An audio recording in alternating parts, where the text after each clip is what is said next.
नमस्कार स्टूडेंट्स, मैं नंटन भानु और आपका इस चैनल पर स्वागत है। दोस्तों, इस वीडियो में हम लोग रेशियो एंड प्रोपोर्शन देखने वाले हैं, जो हमारा दूसरा टॉपिक है, बेसिक कैलकुलेशन जो हमारे को डीआई के लिए ज़रूरत होगा उसके में।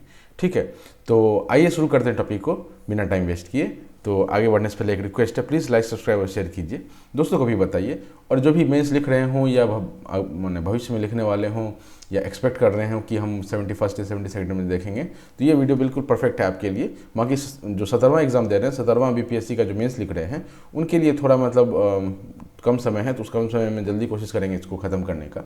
चलिए आते हैं टॉपिक पे। तो पहला सवाल इसमें उठता है कि रेशियो होता क्या है। ठीक है, तो यहाँ पर डेफिनेशन मैंने इंग्लिश हिंदी दोनों में डाल दिया है। आपको यहाँ पर समझना होगा कि रेशियो होता क्या है।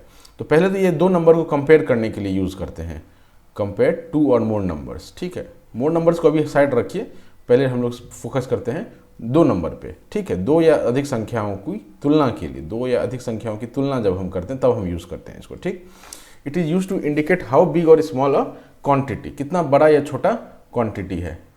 ठीक है, अब ये थोड़ा यहाँ पर समझ लीजिए, बाकी जब हम इसको एग्जाम्पल लेंगे तो और बेहतर समझ में आएगा, है ना। ठीक, जब हम कंपेयर करते हैं तो कितना बड़ा या छोटा है, ये हम इसे रेशियो के से बताना चाहते हैं। ठीक है, यहाँ पर आपको यहाँ भी हिंदी में मिल जाएगा, तुलना किसी अन्य राशि से करने पर वो कितनी बड़ी या छोटी है। ठीक, चलिए अगला पॉइंट क्या बोलता है, in a ratio two quantities are compared using division. ठीक है, डिवीजन यूज करते हैं। ठीक, और यहाँ पर डिविडेंड जो है उसको एंटीसीडेंट बोलते हैं और डिवाइजर जो है उसको कंसिक्वेंट बोलते हैं। ठीक है, यहाँ पर जो लाभांश को अंश और भाजक हर में बांटा जाता है। ठीक है ना, तो यहाँ पर आप समझ लीजिए इसको कि मान लेते हैं दो नंबर है। अब इसको थोड़ा रिप्रेजेंटेशन तरीका देख लीजिए, फिर इस पर मूव करते हैं। दो नंबर है, ए और बी हमारे दो नंबर है, तो इसको लिखने का ये तरीका है, राइट। तो बेसिकली जो मेन तरीका है वो ये वाला है, बीच वाला है। बाकी ऐसे भी लिख लेते हैं और ऐसे भी लिख लेते हैं, मैंने पहला और तीसरा जो है वैसे भी लिख लेते हैं, बट मेजर जो तरीका है वो बीच वाला है। अब जो पॉइंट्स हमने पढ़ा है उसको हम लोग थोड़ा एग्जाम्पल में समझते हैं। ठीक है, साइड में इसको रहने देते हैं कि कुछ यहाँ से उठाया जाए, राइट। अब A/B है, A/B है, इसको हम कैसे लिख सकते हैं, A/B भी लिख सकते हैं। ठीक, यहाँ तक तो कोई दिक्कत नहीं है, बहुत बेसिक चीज़ है ये। यहाँ पर दो नंबर को कंपेयर कर रहे हैं, ये देखने से तो लग रहा है कि भाई रॉकेट साइंस है। ठीक है, बीच में कोई दो बिंदु लगा दिया है ना। ठीक है, तो ये रॉकेट साइंस लग रहा है, बट इसको अभी हटाइए। आप जो उसका दूसरा फॉर्म है A/B, या ये जो ये डिवीज़न वाला जो फॉर्म है उस पर फोकस कीजिए। ठीक है, इस पर फोकस कीजिए आप, राइट। इसमें क्या बोल रहा है कि कंपेयर करते हैं, तो कंपेयर A/B जब भी लिखेंगे, A/B जब भी लिखेंगे मतलब कंपेयर ही तो कर रहे हैं। मान लीजिए 2/5 लिखा हुआ है, तो ये 2 और 5 का कंपेरिजन ही है। ठीक है, अभी और जब एग्जांपल लेंगे बेहतर समझ में आएगा। तो इसको कंपेयर करने के लिए यूज़ किए, ये पहला लाइन था इसमें। दूसरा है, इससे ये पता बता पाते हैं कि कितना छोटा या बड़ा है। ठीक है, A बड़ा है या B बड़ा है, ये हमको बताने में हेल्प करता है रेशियो। ठीक, डिवीज़न से इसको कंपेयर करते हैं। डिवीज़न देखिए यहाँ पर भाग का ये लगा हुआ है, डिवीजन से कंपेयर कर रहे हैं। ऊपर वाले को एंटीसीडेंट बोलते हैं, नीचे वाले को कॉन्सिक्वेंट बोलते हैं। ठीक है, ऊपर वाले को हर बोलते हैं और नीचे वाले को अंश बोलते हैं, not her, very very sorry, अंश बोलते हैं और नीचे वाले को हर बोलते हैं। ठीक है, अंश और हर हो जाता है लाभांश का। तो ये इतना समझ में आ गया, ये बहुत बेसिक चीज़ था। ठीक है, ये तो एग्जाम में पूछेगा भी नहीं, बट अब चूंकि पढ़ा रहे हैं तो क्या होता है ना कि एक छोटे लेवल से शुरू करना पड़ता है।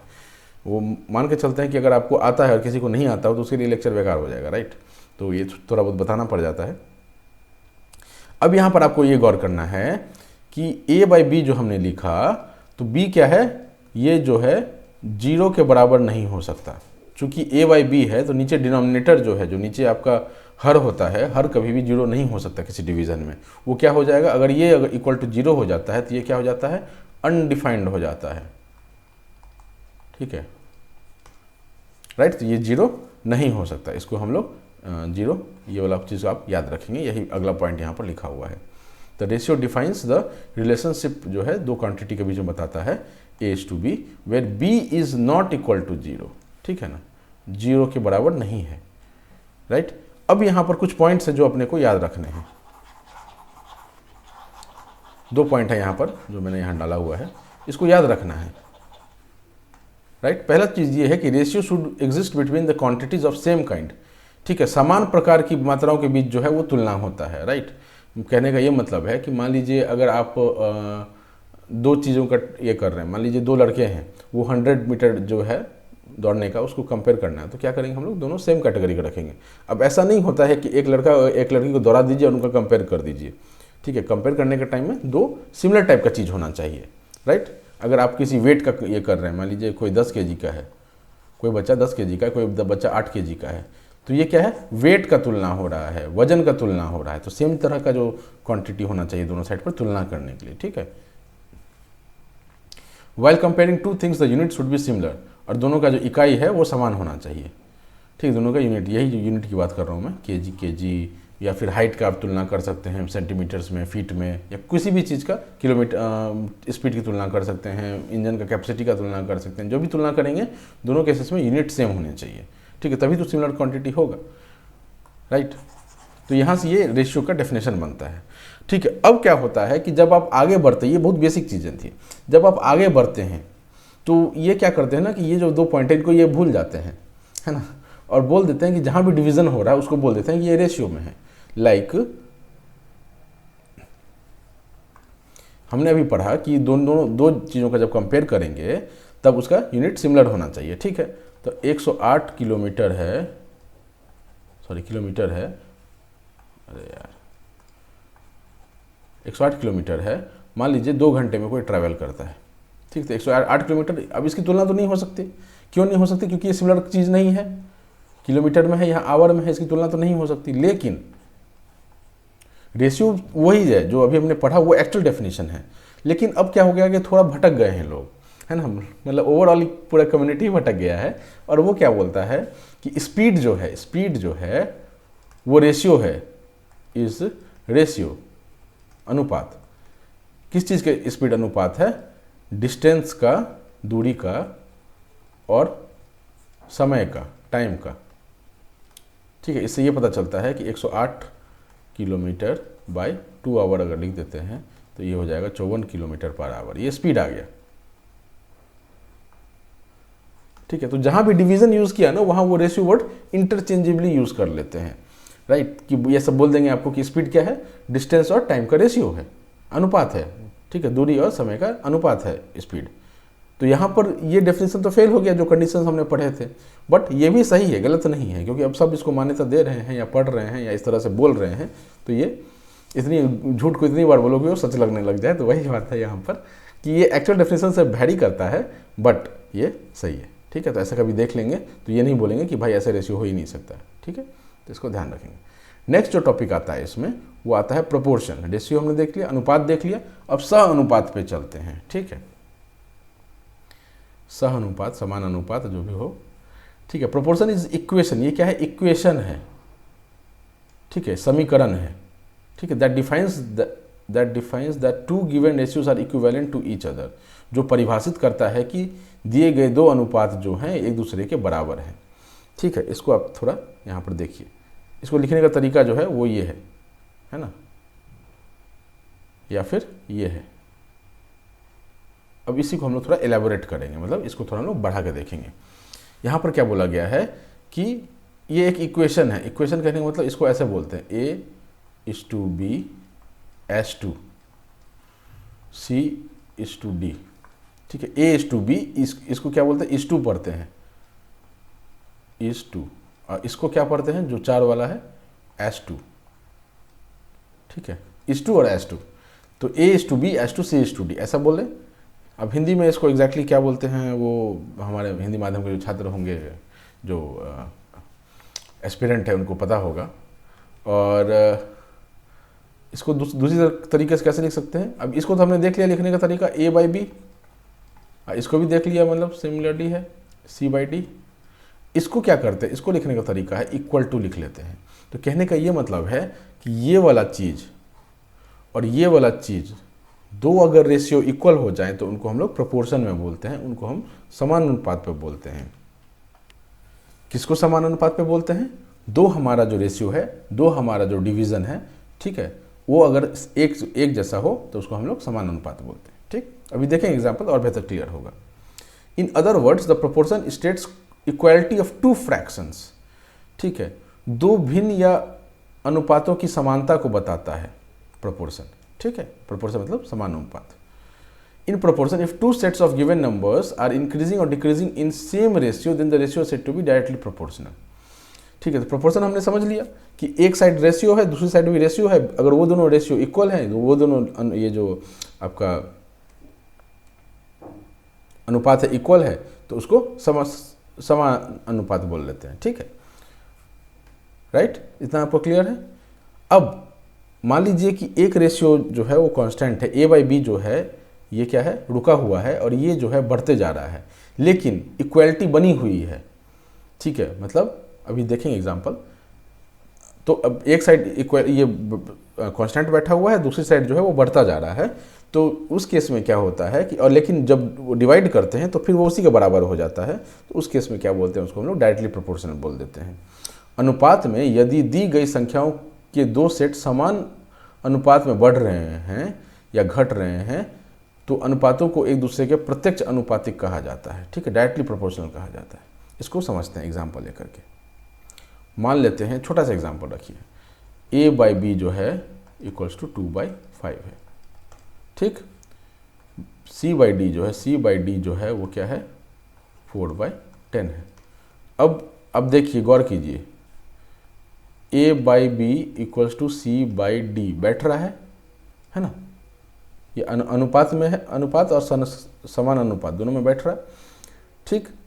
ये सेट हो गया, यहाँ तक तो कोई दिक्कत नहीं है। तो ये प्रोपोर्शन था, ठीक है। इसको हम बोल सकते हैं 2/5 इक्वल्स टू 4/10, क्योंकि ये भी कट खुट के 2/5 ही आ जाएगा, ठीक। तो यहाँ तो कोई दिक्कत नहीं है, ये अनुपात है और समान अनुपात है। अब जो आ रहा है डायरेक्टली प्रोपोर्शनल, ठीक है, डायरेक्टली प्रोपोर्शनल प्रत्यक्ष अनुपात की बात हो रही है, ठीक है। इसमें क्या होता है प्रत्यक्ष अनुपात में, अनुपातिक में, कि ये जो है ये वहीं बैठा रहेगा और ये जो है वो बढ़ता जाएगा, लेकिन ये हमेशा इक्वलिटी जो है, ठीक है, जो उसको क्या बोलते हैं,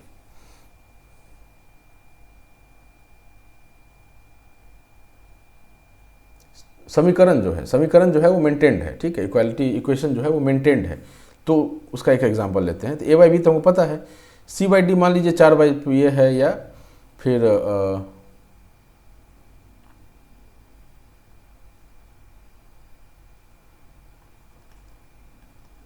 6/15 है, या 8/20 है, या 10/25 है। तो ये सारे क्या है, सी बाई डी की वैल्यूज़ है, ठीक है। ये सारे क्या है, सी बाई डी का जो है वैल्यू है। अब ये वैल्यू जो है, ठीक है, वो आप गौर करेंगे ए बाई बी के है। अब ये नंबर तो बदल रहे हैं, ठीक है, ये तो बढ़ते जा रहे हैं, देख रहे होंगे आप, ये बढ़ते जा रहे हैं, ऊपर भी बढ़ रहा है, नीचे भी बढ़ रहा है, ठीक। ओवरऑल नंबर क्या हो रहा है उससे हमको नहीं मतलब है, लेकिन जो आपका नंबर है वो बढ़ता जा रहा है, न्यूमरेटर भी बढ़ता जा रहा है, डिनोमिनेटर भी बढ़ता जा रहा है, ठीक है। तो इस केस में क्या हो रहा है, लेकिन इक्वेशन जो है, समीकरण जो है वो मेंटेन्ड है। आप गौर कीजिए कि मान लीजिए A by B C by D के बराबर है, तो 2/5 इक्वल्स टू 10/25 होता है क्या? 2/5 जो है वो 10/25 होता है कि नहीं? अब गौर कीजिए यहाँ पर 5 2 जा 5 5 जा, हाँ ये सही है। 2/5 जो है वो 6/15 के बराबर है क्या? 3 2 जा 3 5 जा, हाँ ये भी बराबर है। अब यहाँ से देख सकते हैं कि नंबर तो बढ़ रहे हैं, लेकिन समीकरण इक्वेशन जो है वो नहीं बदल रहा है, इक्वेशन बना हुआ है। इसको हम लोग बोलते हैं डायरेक्ट प्रोपोर्शन या प्रत्यक्ष अनुपातिक, ठीक है। ये हमारा एग्जाम्पल था। लिखने का तरीका हमने देख ही लिया है। इसके बाद दो चीज़ें हैं, इसमें हम लोग जा नहीं रहे हैं, चूँकि इन्फॉर्मेशन है तो आपको पता होना चाहिए। ये हमारा जो DI का सवाल आएगा उसमें ज़्यादा इसका काम नहीं आएगा, ठीक है। बट चूँकि ये टॉपिक को हम देख रहे हैं तो इसको एक शॉर्ट में देख लेते हैं। बाकी अगर कहीं पर आता है तो इसको हम लोग वही समझेंगे, ठीक, या उस टाइम पर हम लोग उसको डील कर लेंगे। चलिए, तो प्रोपोर्शन जो है वो 3 तरह का होता है, direct proportion, inverse proportion and continued proportion. Direct proportion अभी हमने देखा, एक A बढ़ेगा तो B भी बढ़ेगा, है ना, तो इसको हम लोग बोलते हैं डायरेक्ट प्रोपोर्शन। हमने देखा था ना यहाँ पर, देखिए C और D के लिए देखा था। C और D हमारा इनिशियली क्या था, ये था शुरू में C और D 4 और 10 था। ठीक है, तो 4 भी बढ़ा, सॉरी 6 बन गया, और 10 जो है वो 15 बन गया, तो सी भी बढ़ा, डी भी बढ़ा। 6 जो है वो 8 बन गया, और 15 जो था वो 20 बन गया, तो सी भी बढ़ा, डी भी बढ़ा। इसी तरह से यहाँ भी सी बढ़ रहा है, यहाँ भी डी बढ़ रहा है। तो इसको क्या बोलते हैं? डायरेक्ट प्रोपोर्शन बोलते हैं, कि दोनों ही बढ़ते हैं, तो उसको हम लोग क्या बोल देते हैं? Direct proportion. मान लीजिए एक बढ़ता है दूसरा घटता है, एक बढ़ता है तो दूसरा घटता है, तो उसको क्या बोल देते हैं? इनवर्स प्रोपोर्शन बोल देते हैं, ठीक है। और कंटिन्यूड प्रोपोर्शन क्या होता है कि मान लीजिए हमारे पास 5 नंबर्स हैं, A B C D E, ये 5 नंबर्स हैं। ये पांचों नंबर में जो कंटिन्यूस 2 नंबर हैं वो रेशियो में हो, तो हम लोग क्या बोल देते हैं? उसको कंटिन्यूड प्रोपोर्शन बोल देते हैं। मान लीजिए ये 5 नंबर है, तो ए बाई बी जो है इक्वल टू क्या हो जाएगा? बी बाई सी हो जाएगा, equal to C by D हो जाएगा, equal to D by E हो जाएगा। अगर ऐसा है, ठीक है, ये 2-2 करके हमने लिया है, बगल बगल वाले 2 जो हैं, ठीक है, ऐसे लिया है ना, देखो A by B equals to C by D equals to A by B equals to B by C equals to C by D equals to D by E. तो जब दोनों जो कंटिन्यूस वाले हैं वो अगर आपस में रेशियो में हैं, तो उसको हम लोग कंटिन्यूस प्रोपोर्शन बोल लेते हैं। लाइक आपको एग्जांपल बताता हूँ मैं, बेहतर क्लियर होगा। एग्जांपल मान लीजिए 2, 4, 8, 16, 32। अब देखिए, गौर कीजिए कि क्या ये दोनों जो जिस रेशियो में है सेम रेशियो में यही है? 2/4 इक्वल्स टू 4/8, ठीक है। 2/4 क्या हो जाएगा? 1/2 हो जाएगा, और ये भी 1/2 हो जाएगा, है ना, दोनों ही 1/2 इक्वल टू 1/2, ठीक, यानी कि ये दोनों क्या हो गए? प्रोपोर्शन में हो गए, ठीक है।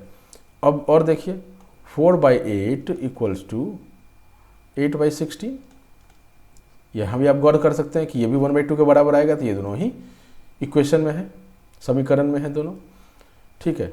अब लास्ट देख लेते हैं एक 8/16 इक्वल्स टू 16/32, ये भी ट्रू है, तो ये क्या है? कंटिन्यूड प्रोपोर्शन में, ठीक। अब इससे कुछ प्रॉपर्टीज़ पे आते हैं जो आपको ध्यान रखना चाहिए। मान लीजिए कि एक ऐसा प्रोपोर्शन दिया हुआ है, ठीक है, एक समान अनुपात दिया हुआ है ऐसा, राइट, ये सभी में ट्रू है, ये सभी में लिखा हुआ है, तो इसको मतलब एक ही जगह मैंने घेर दिया है।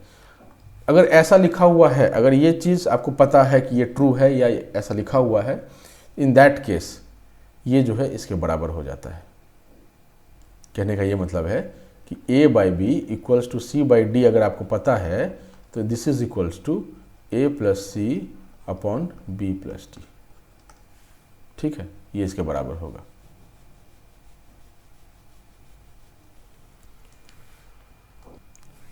ठीक है, ये इसकी प्रॉपर्टी होती है, इसमें ज़्यादा दिमाग नहीं लगाना अपने को, राइट, ये प्रॉपर्टी है। सिमिलरली क्या है कि अगर ये सेम चीज़ है तो ये किसके बराबर हो जाएगा? ए minus C upon B minus D, ठीक है। तो इसको थोड़ा एग्जांपल लेकर दोनों को समझ लेते हैं। ये यहाँ से मैंने उठाया है, ये यहाँ से उठाया है, ठीक है। अब क्या होता है ना, मुझे पता नहीं चल रहा होता है कि मैं लाइव क्लास में तो बैठा नहीं हूँ, तो मुझे पता नहीं चल रहा होता है कि आप लोगों को कितना सब मतलब जो मैं लिख रहा हूँ उसमें आपका जो दिमाग है वो किस पॉइंट पर है। कहना कि मतलब मेरा कर्सर तो कहीं मूव कर रहा है, मेरा जो पेन है वो कहीं पर मूव कर रहा है स्क्रीन पर, तो आप उस चीज़ को लोकेट कर पा रहे नहीं, उसके लिए मेरे को अलग से थोड़ा बताना पड़ता है, ठीक है। चलिए इसको देख लेते हैं। कोई एक रेशियो लीजिए जो कि इस रेशियो में हो। मान लेते हैं 5/7 इक्वल्स टू 25/35,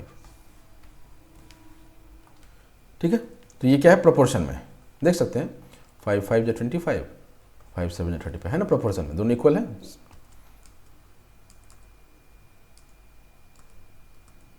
चलिए अब इसको लेकर के हम लोग इसको देखने की कोशिश करेंगे कि ये ट्रू हो रहा है कि नहीं।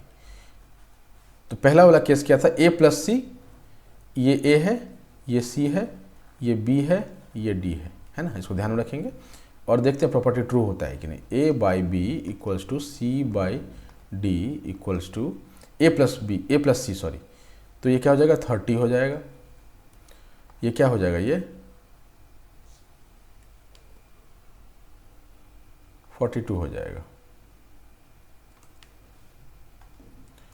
तो ये देखिए ये ट्रू हो रहा है क्या, तो इसको हम काटने जाएंगे तो 6 से कटेगा ये, है ना, ये 6 से कटेगा, 6 5 जा 30, 6 7 जा 42, देखिए इसी के बराबर आ गया ना। तो ये हमारा ट्रू हो जाता है, ठीक। यानी कि यहाँ से हमको क्या पता चल गया कि a by B equal to C by D अगर दिया हुआ है तो this will be equal to a plus C upon B plus D, ये इसके बराबर हो गया। दूसरा हम लोग उठाते हैं, दूसरा कौन सा उठाएंगे, a minus C upon B minus D निकालते हैं। This is equals to a minus C, a minus C कितना आ जाएगा, -20 आ जाएगा, और b माइनस डी कितना आ जाएगा, -28 आ जाएगा, ठीक। अब यहाँ से देखिए माइनस माइनस तो कट जाएगा, ठीक है, 4 5 जा 20, 4 7 जा 28, ठीक है। देखिए फिर से 5/7 आ गया, ये 5/7 के बराबर आ गया, मतलब a minus C upon b minus D हमने कर दिया, वो भी ट्रू हो गया, करेक्ट। इसके साथ हमारा पहला दोनों प्रॉपर्टी जो है वो मैंने आपको करके दिखा दिया कि ये लगता है और कहीं भी ऐसा अटक जाए ये काम आ जाता है, ठीक है। तो ये पहले दो थे। दूसरे क्या है, तीसरे क्या है, तो पहले को क्या बोला गया, एडेंडो बोला गया है ना, पहले को एडेंडो बोला गया है, दूसरे को सब्ट्रेहेंडो बोला गया है, तीसरे को डिविडेंडो बोला गया है। डिविडेंडो देखिए क्या बहुत बोलता है,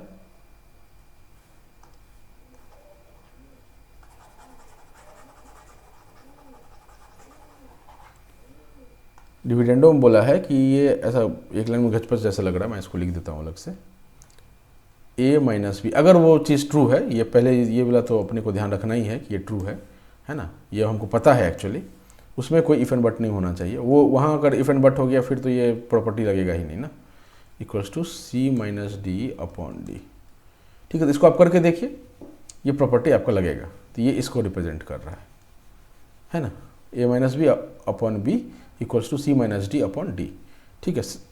कंपोनेंडो आता है उसके बाद, ठीक है, कंपोनेंडो में क्या आ जाता है, a plus B upon B equals to C plus D upon D, ठीक है। सेम चीज़ है, ऊपर में क्या किया, माइनस किया नहीं, और दूसरे वाले केस में प्लस किया ऊपर में, राइट। क्या किया है, डिविडेंडो में नीचे तो बी और डी ही लिखा हुआ है ना, ऊपर में खाली a माइनस बी कर लिया है और इधर c माइनस डी कर लिया है, ठीक है, ये इसके बराबर हो जाता है। चलिए एक और चीज़ यहाँ पर ये समझने वाला है, थोड़ा आप एक चीज़ गौर कीजिए यहाँ पर। पहले वाले केस में मैंने क्या बताया आपको कि अगर a बाई बी है equals to c by D हमको दिया हुआ है, मैंने ये पता है हमको, इसमें इफ एंड बट नहीं होना चाहिए, नहीं तो ये प्रॉपर्टी नहीं लगता है। This is equals to a plus C upon B plus D equal to, नीचे वाला सेकंड सब्ट्राहेंडो लगाएंगे, a minus B upon B minus D, ये हमने अभी देखा एग्जाम्पल के साथ, ठीक। इन दोनों में क्या कह रहा है, इन दोनों में इसकी इक्वालिटी नहीं ला रहा है, इन जैसे हमने पहले दो को क्या किया कि इस प्रोपोर्शन के इक्वेशन के इक्वल में डाल दिया ना इस वैल्यू का, यहाँ पर वो नहीं हो रहा है, यहाँ पर बोल रहा है कि अगर ये ऐसा है तो ये भी ट्रू है, अगर ये ऐसा है तो ऐसा होगा और ऐसा भी होगा, ठीक है, ये कहना चाह रहा है। यहाँ इसको इक्वल टू नहीं डालेगा, अगर ये ट्रू है, इफ दिस इज ट्रू, तो हमारा क्या हो जाएगा, डिविडेंडो में a minus B upon B equals to C minus D upon D, C minus D upon D, ठीक है। अब इसको आप क्या करेंगे, ये सीधा सीधे आपको याद रखना है कि अगर ये प्रोपोर्शन में है तो ये फिर ट्रू है, इसको आप इसके इक्वल a बाई बी के इक्वल नहीं डालेंगे, इसको आप क्या करेंगे, a बाई बी के इक्वल नहीं डालेंगे, ये ट्रू है, बस सीधा सीधी आपको ये ध्यान में रखना है कि ये ट्रू है, ठीक है। कहने का ये मतलब है कि a बाई बी जो था उसमें क्या किया, डिनोमिनेटर उठा करके, जो नीचे वाला था हर था उसको उठा करके ऊपर अंश में जोड़ दिया, माइनस कर दिया, ठीक है। तो यहाँ पर ये प्रॉपर्टी, यहाँ उसे में ये लगा हुआ है, इसमें क्या हुआ है, प्लस किया हुआ है, नीचे ऊपर वाले में माइनस किया हुआ था, जो हर था उसको माइनस किया था हमने अंश से, इस केस में जो हर है उसको हमने ऊपर प्लस किया है, ठीक है। अब अगला बोल रहा है कि अल्टरनेंडो, ये तो आपको पता होगा, ये इजी है। ऑल्टरनेंडो, ऑल्टरनेंडो में क्या कर रहा है कि अगर ये ट्रू है तो ये भी ट्रू है। कहने का ये मतलब है कि अगर आपका a बाई बी है equals to c by D है तो this is equals to a by C, ये इक्वल में है, ठीक है, यहाँ पर ये इक्वल में है, a by C equals to b by D, ये भी ट्रू होगा। ठीक है, हुआ क्या है कि इसको नीचे लेके गए हैं, इसको ऊपर लेकर के गए, और कुछ नहीं किया इसमें। ठीक, इन्वर्टेंडो,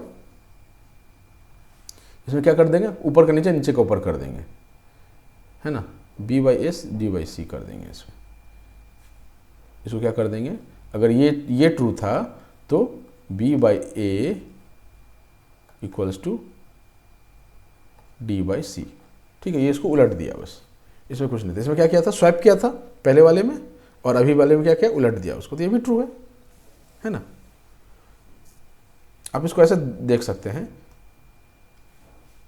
इसमें भी स्वैपिंग ही है एक ढंग से देखा जाए तो। मान लीजिए इसको यहाँ लेके चले गए, है ना, डी के जगह पर लेके चले गए, इसको यहाँ लेके चले गए, ठीक, सेम इसको ऊपर लेके चले गए और इसको नीचे लेकर के आ गए।